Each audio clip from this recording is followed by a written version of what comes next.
Rand Paul, long filibuster. My God, this man is not in favor of drones in America. The only problem is he came out yesterday and said, well, I mean, like, for guys robbing a liquor store, of course we drop a bomb on his ass from a drone. What? That makes no sense. We took him to task last night, and then Steve Bannon wrote a great article. His positions, whatever their merit, appear poorly thought out. They lack depth, and the senator generally seems to have a poor grasp of the policies themselves. Oh, that one stung a little bit. Now, the reason he says that is it's like, what, you did this 13-hour filibuster and you didn't realize that the whole point was no drones in America? It's not just to protect your hot tub, which is, because he famously said now, well, I mean, I don't want them flying the drones over my hot tub, but if they killed a guy coming out of a liquor store, well, it is what it is, right? No, the whole point was there was no due process, that we didn't try that guy. We're supposed to try to apprehend him and bring him to justice. You don't just drop a bomb on him from a drone. That was the whole point of your filibuster, but apparently you didn't even realize that. So he's in a little bit of trouble today. So he does a little bit of a backpedal.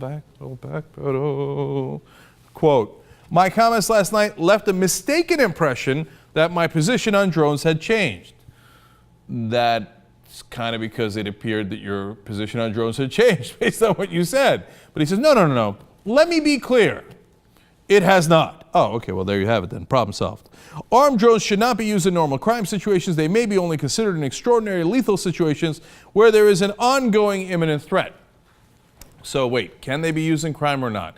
Because the whole part of the problem for the Obama administration was, as we found out in one of their memos, they said, okay, we can use this to kill U.S. citizens abroad, and it was unclear whether they could use it in the U.S. An imminent threat no longer means imminent threat. It is not an immediate threat. It's a threat that is of an undetermined period of time. So now you're letting them off the hook by saying, well, I mean, first I said they could be used in a crime. Now I'm saying they can't be used in a crime unless it's an imminent threat, which doesn't really mean imminent. I think Steve Bannon might be onto something. I don't think you really know what your positions are. But Judge Napolitano, who loves Rand Paul, who rightfully hates drone strikes, thinks they shouldn't come anywhere near the U.S. In terms of civil liberties here in the United States, is going to try to cover Rand Paul's ass. Let's see if he succeeds.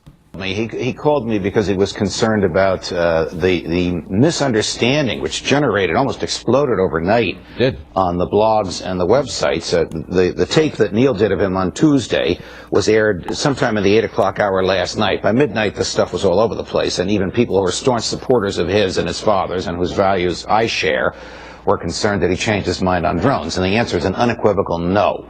However, yesterday when he used the clip that you just ran and said, coming out of a liquor store with a gun and $50, he probably should have said, coming out of a liquor store shooting a gun and with $50, because clearly if someone is using a deadly weapon on the police or on civilians, the police can use a deadly weapon with which to repel that person. Yeah, but you see what he had meant to say. Okay, look, you want us to show you what he actually said? Watch. I've never argued against any technology being used when you have an imminent threat, an active crime going on.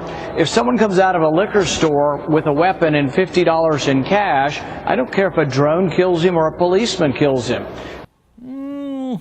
That would seem to indicate that you're in favor of using drones within the United States for people who have not yet received due process. And by the way, I got news for you guys. Drones are not some sort of magical technology. As Bush would say, I wish I had a magic wand that says, kill liquor store bandit.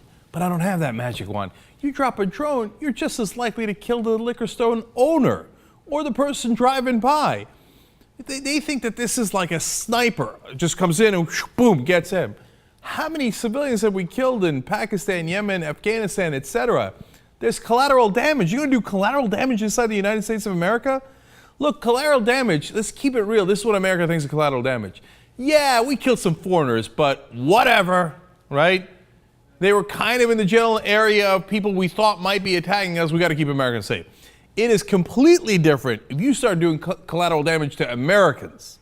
Well, a guy came out of a liquor store. I thought he had a gun, so I blew up the block, and now 7 people are dead. Oh, people aren't going to be having that. Okay, so Rand Paul was right in the first place during the filibuster but apparently he didn't quite know what he was right about, and now he's in some sort of netherworld where he's trying to please conservatives. Oh yeah, I'd bomb people, I'd bomb them in the U.S., yeah, you got that right. And at the same time trying to keep his credibility as a libertarian, trying to protect constitutional rights, and he's not doing a very good job of walking that line, that's for damn sure.